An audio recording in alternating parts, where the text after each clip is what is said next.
What's going on, Sky Squad? We are back in the building and we're going to be talking about the Real Housewives of New Jersey, season 12, episode 4. We got to get into some things. Now, listen, if you guys are in the chatterization, go ahead and drop that location down so we can know where you're watching from because we are just a tad bit nosy, okay? Now, as you guys are coming on in the room and gathering together, we got to go ahead and introduce our special guest for the day because I was like, you know what? Last time she was on here, she tore it up. She tore it up. So I said, you know what? Who better to have than to talk about this it was a mini explosion from Teresa Giudice last night on the Real Housewives of New Jersey. And guess what? Listen, even if you don't watch this show, be entertained today because Taria is in the building from the What Else Is Going On podcast. Taria, welcome back. Welcome Hi, back. thank you for having me. I'm so happy to be here with the Skye Squad. I've said it before and I'll say it again. The Skye Squad always has good opinions and we can agree to disagree without a whole bunch of foolishness. Amen. They don't keep that up in your comments. So I love that. Amen to that. And I'm going to pause this real quick because I need to give you guys a quick update. The Crystal interview from Ladies Who List. Let me tell y'all something. We have been bouncing and juggling and dipping and dodging with this, but we're going to make it work today at 2 p.m. Yes. Pending nothing crazy happens schedule-wise because you know folks is busy. So we work around a schedule when it's time for interviews. But today at 2 p.m. Eastern Standard Time, we will be chopping it up with Crystal Kimbrough from Ladies Who List Atlanta. And we got a lot of questions for Crystal. So don't fret, y'all. Just come on back at 2 p.m. because that's when it's going to go down. Okay?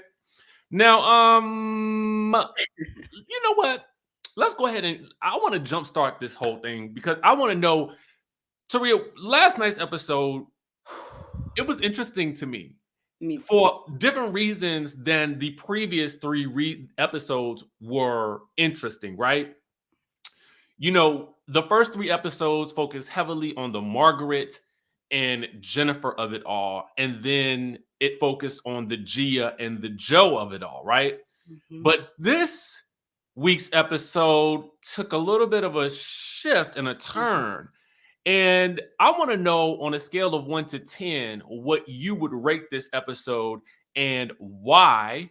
And then, guys, in the chat, I want you guys to tell us what you would rate the episode and why as well. Okay, so Taria, let's go. What you giving this on a scale of 1 to 10? I'm going to jump out on a limb here, not just because Jersey is my home state, so I'm a Jersey girl, but I'm going to give it an 8, only because I feel like it touched on everything. It touched on Jen and Margaret. It touched on Dolores and Frank, which I have my issue with my thoughts about Dolores. And then it touched on Teresa and Louis and the almost Denise Richards like of it all. Bravo, bravo, bravo. Ooh. Okay. Exciting stuff. I cannot wait to hear your takes on it. So for me, I have to give it a 9. Okay. And let me tell you why. Because, okay, we get the continuation of the Jackie versus Dolores thing, and we'll get into that. But we also got, and I tell y'all all the time, I really hate those to be continued moments, but we got another one. But anyway, you know, and that's the reason why I wouldn't give it a 10 as well, because I felt like we ended on another to be continued. And I'm like, y'all got to stop doing this because I need my preview for next week. And we didn't get a preview for next week. So I'm taking away a point. Okay. Right. Taking away a point. And I like that we got good individual stories from some of the group. And this group really works well together. And what I like about Jersey is that it's a mix of family and friendships. And I had been reading online. I saw somebody say something about how, you know, oh, Melissa was, you know, reaching for a storyline or something like that. And I thought to myself, you know, not only just because I like Melissa, but I feel like this is a cast that works well in concert together. And you don't always find that. And so each person does not necessarily have to have the standout storyline. Sometimes they provide a bridge for other characters and other storylines to occur. And I feel like this group has that. And last night's episode to me was a perfect display of that. I think so too. And I feel like my stomach and my nerves couldn't take if every single cast member, every episode had a 10 story. I would be like, I can't take all of that. Teresa already sends me in a direction that it's so different from what I used to think about her when Melissa first came on. It was clear what they came on to do, right? But I feel like once Teresa came back from camp, they realized, oh, okay, Bravo does consider Teresa the center. So let me just kind of fall in line, but still kind of provide enough pushback to make it interesting. I think that Teresa and Joe's presence really shows the hypocrisy of, Melissa and Joe's presence shows the hypocrisy of Teresa, because she's quick to talk about loyalty. She's quick to say she's about family loyalty. On Girls Trip, she's sitting in front of her sister-in-law saying, no one has my back. But she doesn't have Joe's back either. Case in point with Jennifer. He called your brother a crook, and she didn't immediately have Joe's back. So their presence shows the hypocrisy of Teresa to me. Mm-hmm. I totally agree with you 100%. It's very interesting, that dynamic. And I feel like it's really kind of the pulse of this show. Now, we got to get into this moment right here, okay? I want to go ahead and jump right into this before we even get into the, real meat and potatoes of the episode. Now, this moment right here occurred right at the end of the episode. Now, I will tell you, last night, I had class last night, and I'm not even gonna lie to y'all. So my mind was like, the last thing I feel like doing is recapping this episode. Okay. So as I was watching the episode, I was like, oh, this episode is pleasantly, moving along. Nothing too big is occurring. Little things happening here and there, little frictions here and there, but nothing, they drinking it up, yakking it up, going to the beach. But then this moment quietly crept up on me right at the end. And I was like, no, wait a minute. What's happening here? Mm-hmm. For those of you guys who have not seen it yet, spoiler alert, let me go ahead and tell you. And I want to get your thoughts on this, Teresa, but and it was a build-up, okay? It was a build up of for Louis this entire episode, right? Who was not even seen in the episode at all. Not even seen. He was only spoken about, and he was talked about by the guys. He was talked about by the ladies, and the next thing you know, he's supposed to be on his way, and then Teresa. Or I guess, I don't know if she gets a call and she asks the producers what's going on with Louis. And I got to read it to you guys. Louis calls her. I knew it was when she shut that bedroom door. Because that was it. He called her and she went into the room by herself. And then she said, hold on, I'm mic'd. Yes. And he said something to the effect of, I don't want to be here. Okay.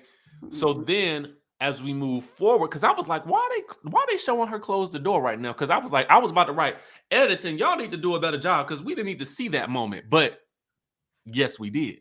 Okay. So then the producer comes out, and we learn basically that Louis thinks that everybody's talking about him. He's in the parking lot and he is upset. Okay. She asked Teresa if he talked to her about it, and she says no. The producer says he feels like everyone is talking about him. He doesn't know why. Teresa reveals that she told him not to come around if he feels like that. He didn't sign up for this. Okay, wait a minute. we got to break this down in a second. The producer says, well, the stories are out there. And Teresa says, I don't want to discuss it. They are not happy for us and they want to sabotage us. Jennifer's coming down the stairs. Teresa's going up and out. And she tells Jennifer she's leaving. The producer asks Teresa, why are you leaving? Teresa says, why are you still filming me? Go F yourself. And then she rides off. So to jump on Beverly Hills real quick. Remember when Denise Richards, for those of y'all that watched, said bravo, bravo, bravo, and the producer got mad, stepped in with the camera and was like, we believe you. Now go ahead back to basically doing your job, because she couldn't just cut off filming like that, right? Now, let's look at Teresa. I heard someone saying, and this made so much sense. Last season, when they were at the end, when they were all at the Dolores's barbecue, and Teresa said, I hope they're not going to show it. And Melissa said they are. That means she knew she had the option, because these housewives allegedly can't get anything cut, right? So for her to say, I hope they're not going to show it, it means she knows she has the option and Bravo will cut it for her, to me. So now let's go back to now. And she says, why are you still filming? And to me, it came off as if, I told you I didn't want to talk about it. We've been here before. Why are you still filming me? And then she told them to F off and leave. No other castmate would get away with that. Not one. Not one. I had to move it to the F off moment. Yeah. You know, this is interesting to me because it harkens back to some things that, and I love Portia. I should have had you on to review Portia's Family Mess with me. Whew. Had I been in my right mind, but now I got your number. So, yeah. But we'll fix that in the future. But here's the thing though. It reminded me of the things that we had heard about Portia wanting to have things removed from season 13 of the Real Housewives of Atlanta. Mm-hmm. And then we get when we finally got the follow-up about that from Kandi much later in that interview. I don't know if it was with Variety or Vulture. I think it was with Vulture. Mm-hmm. And we then saw Portia's Family Matters, and we saw how there were moments where she told her family, do not speak about what happened last night. So now what we are seeing with Teresa, we see evidence of this idea that a cast member can control the narrative about a story that's already out in the public, right? Because there was some, Margaret had alluded to, because Margaret knows everything, okay? Margaret had alluded to another story having come out about Louis in this episode. And, you know, for me, it's surprising to me that Teresa thinks she can shield him from this. Right. When it would probably behoove him to simply talk about it and move on. Just like he encouraged her family to do. And write down what they want. How about approach the group and say, guys, can we do this exercise so you guys can get to know me? This is what I want from this group. If she doesn't want him to be talked about in a way like his presence is here, then maybe he doesn't need to be a part of the show. But Teresa wants it both ways. I'm in love. This is my storyline, but you better not talk about him. Although I can do just that to all of you. Mm-hmm. Her hypocrisy is something that's almost like, what a way to walk through the world and just think that you're right. Like last week when Louis wanted them to say what they wanted to do better, she couldn't think of anything that she had to work on. No. And Melissa was like, okay. So like part of me believes, we've seen characters on this show say things and we know they don't believe it, right? They're lying. She believes her own hype, which to me is even worse because then there may not be any getting through to her. But I wish the cast wouldn't back up. When she texted Melissa, I said, and Melissa told about the text, I said, let me tell you something. Melissa was like, she got the text message from Teresa because Teresa had texted her and said, you know, Louis coming. I need you to have his and my back, okay? And y'all better not be talking about any mess. Yep. Melissa then didn't even have time to put the phone down before she ran outside to the group and said, y'all listen up. Right. Teresa said, don't talk about him and we better have her back. And everybody's like, oh, Lord, that means she's going to explode if somebody brings this up. Right. And I love how Marge said she's got to talk about it. Marge is getting a lot of backlash for doing what other people want done on other franchises. And I feel like because it's Teresa and because it's Jennifer, people are pushing back. But if it was Jackie, who people all of a sudden are just coming around to, when Jackie's been the same since the beginning, the only difference is she's not going head to head with Teresa this season. I think that's why Margaret gets a lot of back and forth. I was looking at how Teresa was telling, I don't know if it was Melissa or Jennifer last night. Look at how y'all got upset with me when I said this stuff about Evan, and now y'all have Jennifer's back. And then Jennifer made a comment in the confessionals that Margaret was boasting about her affair. I said, it's interesting that Frank Catania can come on and we know his story and he say men cheat because they're animals. And the women and the viewers, oh, Frank and Dolores are soulmates. But wait a minute, he cheated on Dolores when she was pregnant. But Frank is this beacon of light. You notice that? But when it comes to the women being honest, there's a layer of misogyny amongst this cast. Oh, yes. Amongst sometimes as viewers that we don't even realize. Why are you automatically praising this man? Oh, he's there for his kids and Dolores. He's never lived with both of his kids. That's a little piece of the pie that I really wouldn't have even thought about, because he did say, well, men cheat because they're animals. And it's like, you know, I feel like every scene that they're in, he's always talking about sex. Yes. And it's just like, I think he can get away with it because people find him charming, yes. Right? They do. Oh, this big beefy man with all these muscles and whatnot. And he is an affable character. You know what I'm saying? He is likable. Mm-hmm. So the things that he does and he says are easily brushed to the side because, oh, he's just a man. Yeah. You know what I mean? That's what they do. Margaret, you should know better than being truthful. I find it's interesting to watch people say she's boasting about her affair, when if I was in her shoes and was going on a reality show, that would be the first thing I told everyone, because it's going to come out. Mm-hmm. So for Jennifer auditioned for this show twice, I believe, and then said in an interview she built her house to be on the show. You did all this work to get on the show, and you didn't think, like, she got in the show far enough away from the beginning to know how this works with people, how people's pasts come up.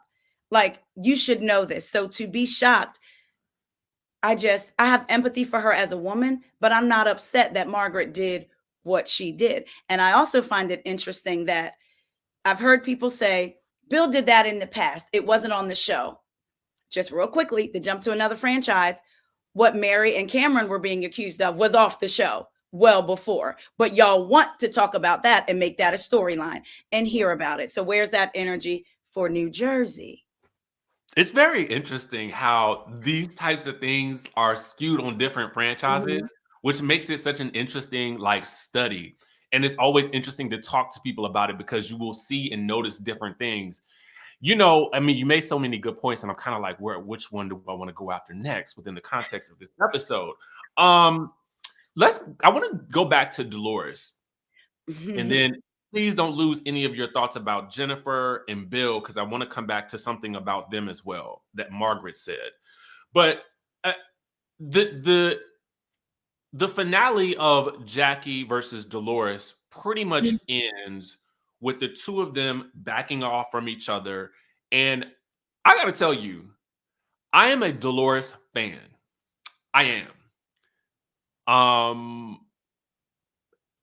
But I am also a Jackie fan. Mm-hmm. And I was proud to see that Jackie, even though I believe Dolores would have thrown her across the room, I was proud to see that Jackie did not back down. Like, she stood her ground, and I felt like that's the Jackie that I want to see on this show, even if it's up against Teresa, right? But Dolores is the one I'll probably be more afraid of in real life, especially knowing that she bit through somebody's fingers. As per Frank, okay? Yes. But it was nice to see them. What I like about Jersey is that, I mean, even though Dolores still has some feelings about it, which we'll discuss in a minute, it was nice to see that de-escalate relatively quickly. Yes. And they kind of move on. But later on, Dolores tells Jennifer, well, Jackie's supposed to be your friend, but she said, well, Bill shouldn't have stuck his peen in another woman. That's disgusting of her to say. But I was like, it's the truth. It's the truth. And that what moment, about that is disgusting? And that moment lets you know that sometimes people look at Dolores as being above the fray. She's not. She gets right in the mud too, but it doesn't come across that way because she's always the voice of reason. No, Dolores is very much, she can get in the mud too, because I felt like that moment she used, how are you feeling, Jennifer? It's okay to be upset. You just told her to get over it a couple days ago. Then when you realize that Jennifer said that you weren't being a supportive friend, now you're supportive and you flip it on Jackie. It's exactly what Margaret did when Margaret had that conversation with Jen. Why are you coming in here crying? You were trying to get information about my friend Jackie and then pivoted it to make it between them. Dolores just did the same exact thing. The same thing. So it's interesting to watch that they're all doing the same play, but it all depends on who you resonate with as a viewer. You know what I'm saying? So it was masterful. I will say I was so proud of Jackie too. One of the moments I knew that even if her heart was pumping Kool-Aid, she wasn't going to back down was when Margaret came over and and Dolores is going off and Jackie is like leaned back with her hands on her hips. And she was like, I just want her to know not to depend on you. I said, come on, Jackie. She did not let up one bit. And you could tell that it kind of threw Dolores. I think Dolores expected Jackie to back off when she was coming at her. I said, now Jackie would have swung on her. Now listen, I'm not saying we need violence. If she had swung on her, I think I might have threw my computer. I don't know what I would have done. I was living for it, to be honest with you. I really was. I was like, go Jackie. And I think the other girls, did you see the way Melissa was looking at her? Because Melissa has backed down from Dolores before. And Melissa was like, and like how you said, they went all the way to like the peak, Mount Everest, and then came back, but they weren't on opposite sides of the room. We found them talking to each other, which is interesting that after they came to an agreement, Dolores would then say what she said with her, Teresa, and Jennifer on the beach, which lets me know, again, Dolores wants the heat off of her. I don't think Dolores, I don't like how she tried to downplay her relationship with Margaret, because the truth is y'all are closer. Y'all hang out off camera. You've been on podcasts together saying you talk on the phone every single day. So you should have said, well, I may be closer to her, but that doesn't mean I don't care for you. She very much wants to make it appear she rides the middle. And in the words of Tammy Roman, she said someone rode the fence so much they probably have burns in there. Yeah. So she rides the fence so much, except for when it comes to Teresa. Oh my God. You know, what's funny is there's a report out on Reality Blurb that, kind of teases this idea that things are not so hot with Teresa and Dolores because Dolores was not invited to her engagement party? Her engagement party. And they have not spoken, or they did not speak behind the scenes during the entire time that they were filming this past season. Yep. Because potentially, let me put this up here. Hold on. Allegedly, it's because of Dolores and Margaret's friendship. So I think that Dolores is in a tough position as well, because you can have, I've been in this situation. You can have friendships with multiple people, right? And what she should have said in that moment was she should have said this: listen, I am a person who believes in tough love. You guys have been going at it, and I think you're both wrong. Yeah. Period. Yeah. End of story. But if Jennifer, if you feel like you need something from me, talk to me. That's That's very what she true. should have said. Because she could have deaded it all right then. And Boom. Jennifer, this whole little girl, I'm a victim, innocent. I didn't mean to throw Jackie under the bus. You knew what you were doing. You could have stood on your own 2 feet and said, I told Jackie, I don't feel like you're being a good friend. But she used Jackie, and now we're surprised because now you want us to feel sorry for you. Again, as a woman, I have empathy for you being in that situation. You're on a TV show and you had no problem, even though she was commenting on what Margaret shared, you know, you had no problem going further. You had no problem trying to find out more about Jackie's and Evan's alleged marital problems. So you're not a victim. Also, did you see that? I don't know if it was in that article or there was another publication that wrote about it and said allegedly that it could also be the reason Dolores wasn't with Teresa is because, you know, Dolores is still good friends with Carolyn Manzo. And, you know, Carolyn and Dina do not speak. And Dina was at the engagement and Dolores does not like Dina. She's spoken publicly about that. So I'm like, if Teresa, it's interesting that Teresa can accept Dolores being friends with Margaret, but you can accept Dolores being friends with Carolyn Manzo. You know, El Monique. Yes. Andy asked Dolores about this on Watch What Happens Live. Dolores basically said she was hurt by that, but that she really wasn't going to say anything to Teresa about it because she feels like she's not going to be able to change her opinion about it. But she feels like she has had Teresa's back. I think we all feel like she's had Teresa's back, but I think Teresa is also a difficult person to have their back because Teresa will do some heinous things and then anticipate that she will not be held accountable for those things because she feels as though she is untouchable on this show. And the network has made her feel that way. Boom, that part. So but it's like, if but what she don't know is the moment they feel like she has become too Vicky, she will be gone.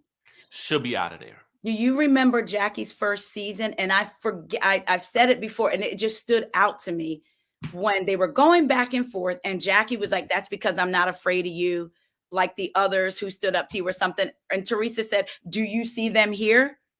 Do you? And it was like, uh-huh. And I believe that's why Jennifer got so close to her. When they show the flashbacks of Jen doing that video, making fun of Jackie and making fun of, it's interesting that she kind of gets away with just being, oh, that's just Jennifer and her, that's just Jennifer. And it's like, nah, Jennifer's not innocent at all. I'm here for Margaret too, Nika. I hope I said that right. Listen, to me, Margaret has been essential since the show, since she arrived on the scene on this show.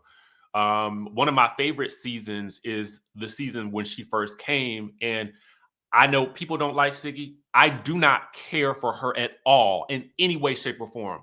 But that season was lit. Okay. Ooh, it was all the way lit. Okay. Like I want to go back and watch that season. That's how lit it was. Yeah. Now, and remember, Dolores, when she said, I've done more for all my friends than you've ever done. Number one, you couldn't possibly know that. Number two, you haven't. Because she also said she's had the back of every girl in that group. You don't like Melissa, Dolores. It's clear. You've never had Melissa's back. You've had Jennifer's back. And when I look at the season with Siggy, Dolores blindly followed Siggy in what she was saying. And when they were in, was it Italy they went to or somewhere they went? And Margaret tried to have a conversation and said, please just see me who I am for yourself. And it was very much like, my friend has an issue with you. And I was like, that is really interesting. She started writing for Teresa after her Ziggy attachment was gone. It was like, oh. And then we started hearing more about her and Teresa and Caroline hanging out in New York every weekend. So I'm like, Dolores isn't as above it as she appears. And make no mistake, I don't believe that Frank has no residence. I believe that Frank's residence is going to be with Dolores this season and her kids so she can have something to talk about. I do not believe Frank never, when she said, what brought you home? Notice his answer was, since the renovation began, I felt like a gypsy. So where were you before the renovation? So the only thing that's changed is you're actually doing the work in this home, but you had a home previous, because they talked about it last year. I remember that. I I'm remember like, that. Dolores, it was always something about Dolores. Look, I think she's gorgeous. I think she's smart. I am tired of the whole, we don't talk about that with our kids. We're cut from a different cloth. That's not what we Italians do. And sometimes I think she hides her misogyny under the guise of being Italian. If you notice, the men in their lives and in this group get away with so much, but they hold the women to a different standard. Look at what Jennifer said. I was just about to go there. Jennifer basically was trying to protect Bill, and she feels like she's going to be the person that faces the backlash because they're going to look at her like she wasn't a good wife to him for him to go out and cheat. And Margaret's like, what? Right. Like, He's the one who cheated. He's the one, which is interesting because that's how she looked at her mom with her dad. So it's interesting that she's saying, they're going to do this to me. It must resonate with you because that's what you did to your mother. You couldn't even hear your mother's side as a young girl who married this older gentleman, and you blamed your mom. And now you're saying your community will blame you. So it was very interesting and sad, but it also showed culturally, like almost like different cultures, and how they operate, which is why I like these shows, because we get to learn about them, because I was interested in hearing more about that. Like, I'd love to ask her, what makes you think that? What has happened? Have you had conversations with people in your culture about other people that it's happened to you and you've done the same thing? I would really be interested to know about that. But that moment for me, again, I had empathy with Jennifer as a woman, because women always do get the brunt of it. And you think, maybe I wasn't pretty enough. Maybe I wasn't fit enough. Maybe I didn't do enough. When she said, I have to tell my man that basically he's good, or I forget the exact verbiage, so he doesn't have another affair. That was huge. It spoke volumes to me. And the fact that Bill has left her on her own this entire time to film, except for this party. That's why I rated this episode so high to me, because there was so much subtext there. There were so many little like moments that you really had to pay attention to, and in order to really get the magic of this franchise and this episode. What did you think of? I personally found it interesting. I did not take a lot of notes on it because I was just kind of watching to see. But this scene with Jackie and her dealing with her eating disorder. And I remember last night, Bay said, does she have an eating disorder now? And my response to him was, the reality of it is, does it ever go away? I've heard someone who's now sober say, I'm just a sober alcoholic because I battle it every day. And I thought that was interesting. I was like, wow, I never thought about it like that. Her going there showed me almost who Jackie was and her personality. And it seems like when she's all in something and can maintain control, she's ready. What stuck out to me was, they're saying we need to get a checkup from your doctor and all this. And she said, I have to do all that before I can start treatment. It was like, she's ready. I'm ready to start right now. And it almost appeared that for Jackie, it's having the control of the thing versus doing the thing. So it's like, okay, I can control that. I'm starting now. But I know she wants to get help, but is that her end game? Or if it's like, okay, I'm controlling my way through this. I don't know if I'm explaining it right, but it was just about her having the control to do it. I feel like with her eating disorder, she has control. I only eat this. I only eat this at certain times. And now I'm getting help for it. So I'm going to control when I get the help, and I want to start it right now. Why do I have to do all these other things? And I was like, wow, my heart broke for her, especially her knowing her kids know. And something that I hadn't thought about when she talked about a slower heart rate, her fingers being tingly.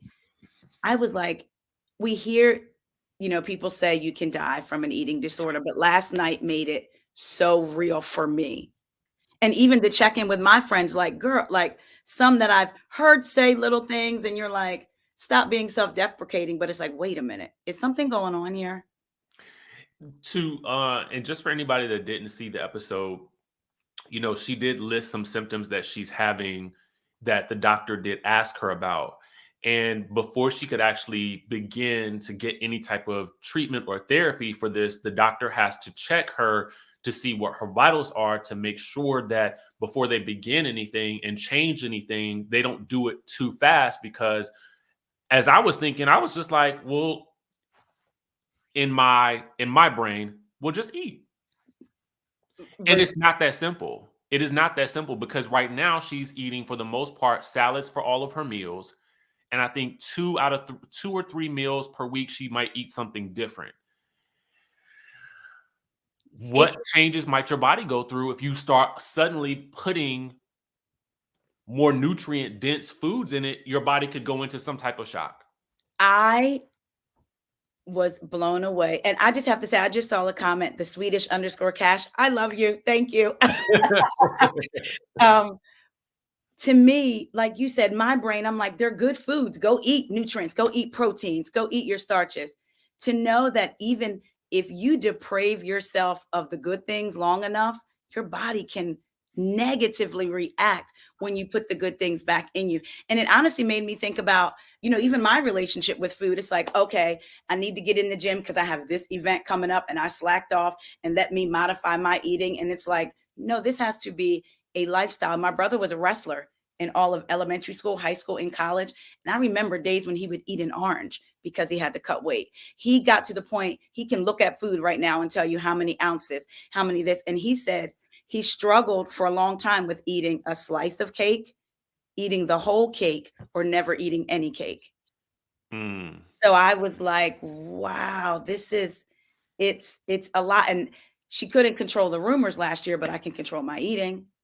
So my heart went out to her. She's going through all that, and she's still trying to be a good friend to Jennifer. I'm going to ask you this. Do you think that Jackie being there for Jennifer is authentic? Because I do. I really do feel like. I do, because I think she's doing so even at the risk of what I believe Jennifer will ultimately do to her.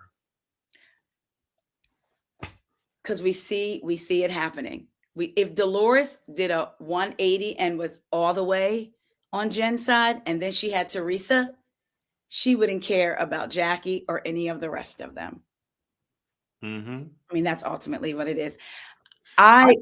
Jersey has always been, always been in between, but I'm excited to see every week now. Yeah. I think that there are usually characters on reality TV shows who, as I always say, don't get the notes. And what I mean by that is they exist on the show because they are living their authentic lives, right? And their hope is, I'm just going to go through this whole situation. I'm going to do the right things. I'm going to speak up when I need to. And I'm going to be I know so many of these types of people, and they end up becoming the person that doesn't get the notes from production about what the scene is about, what's going to happen here. They're just very hopeful that whatever they're doing is the right thing. Yep. I feel like Jackie's one of those people. Not perfect, but trying. Yeah. And I will say, it's funny that you say there are some people that don't get the note, because I find those people come in light and airy, and then halfway through, they get the note and they're told by production, hey, we kind of need to shift. And then they become somewhat of a villain, like Margaret. Look at how she was Siggy season. She was like the funny narrator. And now it's like, we're going to need something. And she's the one that's basically like, what's the movie? Like, I choose myself as sacrifice, or I'm up. Like, she's doing it. I know the audience, and don't kick me out. Skye Squad isn't a fan of Candace, and I'm bringing her up because I heard her in an interview say, last season, people loved me in the beginning, and then as the season went on, people hated me again. In the beginning of the season, there wasn't drama. There was a lot of drama at the end of the season. And sometimes production calls you and lets you know what you need to do. And she stopped it there. And I was like, no, that is interesting. She said, sometimes production knows what will get the audience riled up and who will. And then you have to go do your job. And I said, and I thought about Margaret. I said, okay. Wow. That, see, so these are good things to know for fans of the shows, because sometimes we want to know what's going on behind the scenes. You know what I'm saying? I want to know what is happening with production. Like, and that gives us further insight as to why certain things happen. But I'm the type of person that even as I can see or sense something is in the water, like there's a shark in the water, I'm still going to watch the show just as if I know nothing is happening. You know what I'm saying? Because that fuels my enjoyment for the show, right? And it also, again, gives you an insight to truly someone's psyche going into this type of reality show. Because if production is calling you and saying, Richie, listen, I need you to get into this conversation that you've been wanting to talk about, and you've been on Twitter and IG, and you know what everyone is saying about Richie, but you also know you have a job to do. So you still go in knowing that the audience is probably going to turn on you. We've talked about before, we know a couple of these wives or whatever. And I've had a wife call me and say, I don't think I'm going to be perceived well, but I had to da-da-da-da-da-da. And I was like, and it makes you think, what would you do for the job that you think is your dreams? I don't know if I could do it. Jesus would probably come down from heaven and take the wheel, because I would lose my mind. You know what's funny? I remember, I don't even know if I should say this, but I remember when I did Stripped on Bravo. There were things that I was asked to do or explain or talk about. And I remember I was actually in a dating situation and I did not tell them beforehand, but it was not going well as I was filming because I couldn't talk, and there was just a lot of things happening. And so by the time I finally did tell them, like, hey, this is what's happening and this is why I'm like, there were a lot of reasons why I was not in a good mood, but that was one of them. And so then they said, well, we think it might be good for you to, bring this person on and have a conversation. And I said, absolutely not. Because here's the thing, I will not tie this person to the rest of my life. Okay. They won't get that from me. Mm-hmm. So I'm not talking about that at all. They don't exist. Poof, that moves. Like, I wasn't going to do it, and there were certain little things like that because, they weren't trying to manipulate and make something happen, but there were aspects that they wanted me to share and I was not willing to. So for me, what I do know is you can say, no, I'm not going to do this. Right. And then also you can say no, because if you had brought that person on, we know no one is going, 100% of the world is not always going to see your side. So they want you to bring this person on and talk about certain aspects. The audience doesn't know the other aspects. And now they've formed an opinion about Richie that may not even be true based on the things production wanted you to talk about. That part. Wow. I'm not going to keep you too much longer because I know you got things to do. Quick question. Your thoughts on Tracy? There you go. Okay, so I had to go in the recesses of my mind and make sure when I watched these not shows, the recess. I had to go all the way back and say, do you feel this way about her? Because I really don't care for Jennifer. And so now that she's taken this out, because I want to try to be as unbiased as I can watching these shows, and sometimes you have to be honest and just say, look, but there are aspects to Jennifer's personality that I do like on a surface level, right? So I'm like, no, it's not because of Jennifer that I like her. I feel like she's rewriting a history that we read about years ago. And when she talked about rumors, and specifically the babysitting rumor came up, I'm like, but your people told everybody that you said you was his babysitter. The world didn't make that up. Your dad and your auntie told these people. So, and then her saying that Tiki's ex-wife was 8 weeks pregnant. Now, I've had 3 children, and I know 8 weeks is different than 8 months because that's what's being reported. And then even Deion, do you remember the article? I mean, not Deion Sanders. Where did that come from? Tiki joking when him and his wife got together, saying his agent was Jewish, and he joked that it was a reverse Anne Frank. Me and her like hiding in his attic. Now they weren't really hiding, but he was joking about their situation. So I was like, Tracy, I feel like I didn't get authenticity. I need to be on TV, and I want a moment. Cause Tiki's good on TV. He lights up. Like he can light up a room, and I get why him. Her, no. I don't see it for Tracy. She strikes me as one season, hit it and quit it, Real Housewives of Orange County. That's exact. Yeah, yes. Send her to Orange County, but even then, don't send her because this is her season. I mean, she gives me Peggy Tanos vibes, and that's about it. Look, doing Housewives podcast tours. Ma'am, these watchers don't know who you are, and you're doing a tour? Okay. Sorry. I'm sorry. Okay, y'all. So listen, that was this week's episode of the Real Housewives of New Jersey. We did not get a preview clip for next week, but we know that it's probably going to be exciting because we got to find out what happened to Teresa after she told producers to F you. Okay, so we'll talk about it next week. We'll get all of the tea that's coming out from this episode. Of course, there's going to be some things that are said in the news and all that kind of stuff like that, and we'll talk about it. But Teresa, thank you so much. Guys, I have listed her Instagram down in the description of this video so you guys can follow her and her podcast by clicking that link down below. It will lead you right to her Instagram page.